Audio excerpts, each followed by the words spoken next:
Evanđelje po Mateju, 11. poglavlje.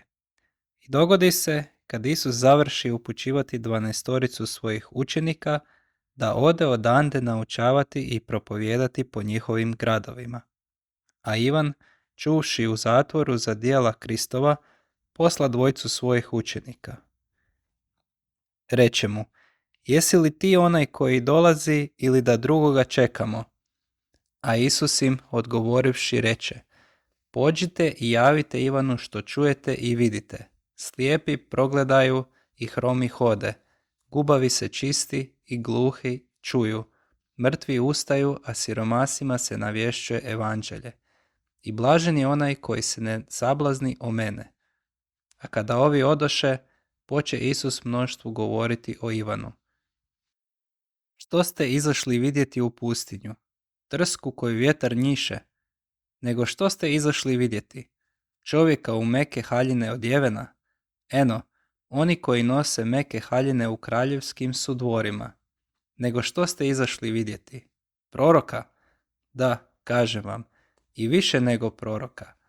Jer to je onaj o kojemu je pisano. Evo ja šaljem glasnika svojega pred licem tvojim, koji će pripraviti put tvoj pred tobom.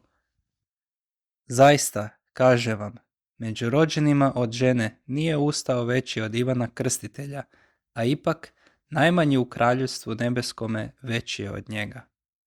A od dana Ivana Krstitelja do sada kraljevstvo nebesko trpi nasilje i siloviti ga grabe, jer svi proroci i zakon prorokovali su do Ivana. I ako hoćete prihvatiti, on je Ilija koji ima doći. Tko ima uši da čuje, neka čuje.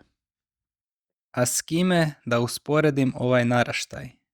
Nalik je djeci što sjede na trgovima pa dovikuju svojim drugovima i govore, zasvira smo vam i ne zaplesaste, zakuka smo vam i ne zaplakaste.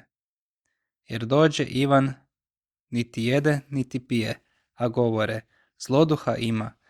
Dođe sin čovječi, jede i pije, pa govore, gle čovjeka izjelice i vino pije, prijatelja carinika i griješnika. Ali opravda se mudrost djecom svojom. Tada poče prekoravati gradove u kojima se dogodilo najviše njegovih silnih djela, a ne pokajaše se. Jao tebi, Korazine, jao tebi, Becaido, jer da se u Tiru i Sidonu dogodiše silna djela koja su se dogodila u vama, odavna bi se u kostriti i pepelu pokajali. Ali kažem vam, Tiru i Sidonu bit će podnošljivije u dan suda nego li vama.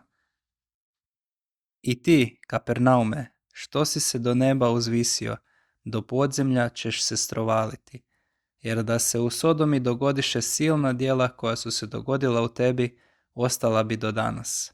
Ali kažem vam, zemlji Sodomskoj bit će podnošljivije u dan suda nego li tebi. U ono vrijeme Isus odgovorivši reče, slavim te, Oče, gospodaru neba i zemlje, što si ovo sakrio od mudrih i umnih, a razotkrio to malenima. Da, Oče, jer tako je pred tobom bilo ugodno. Sve mi je predao Otac moj i nitko ne poznaje i Sina osim Oca, niti tko poznaje Oca osim Sina i onoga kojemu Sin hoće razotkriti. Dođite k meni svi koji ste umorni i opterećeni, i ja ću vas okrijepiti. Uzmite jaram moj na sebe i naučite od mene, jer sam krotka i ponizna srca. I naći ćete spokoj dušama svojim, jer jaram je moj blag i breme moje lako.